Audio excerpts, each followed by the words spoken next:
Good morning, world. Message of the day: social constructs. And this may be the first time you guys have heard anything about social constructs, religious constructs, but social constructs is how you were raised due to your parents raising you, due to how they were raised, the mantras they passed down, the things that you live by. Like it's a guide, like it's a Bible. Um, the environment you grew up in, the school you went to, the friends you hung out with, a certain construct you developed hanging around with a certain caliber of people to fit in, to move a certain way, a certain ideology you had to adopt in order to survive and thrive in your area. And it's not all the time considered bad. But when you think about it, every decision you make, everything you take on has a positive connotation and a bad connotation. It's pros and cons to every decision you make and everything that you do, every thought process you have.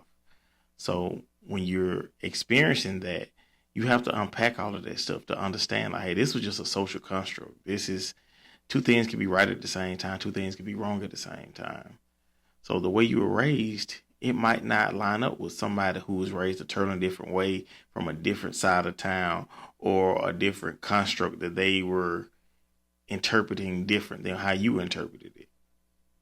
So phrases, um, word identification,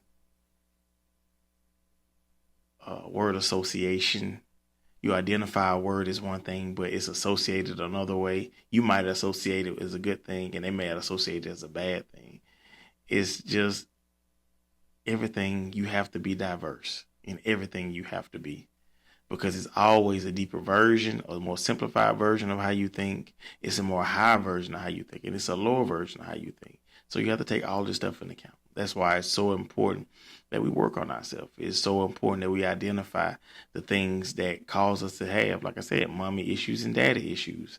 Social constructs cause us to shrink. Social constructs cause us to have false narratives on how we view life. So it's so important that we unpack those things and understand that we develop a solid foundation spiritually by seeking ye the kingdom of God first. Food for thought. Y'all have a blessed morning.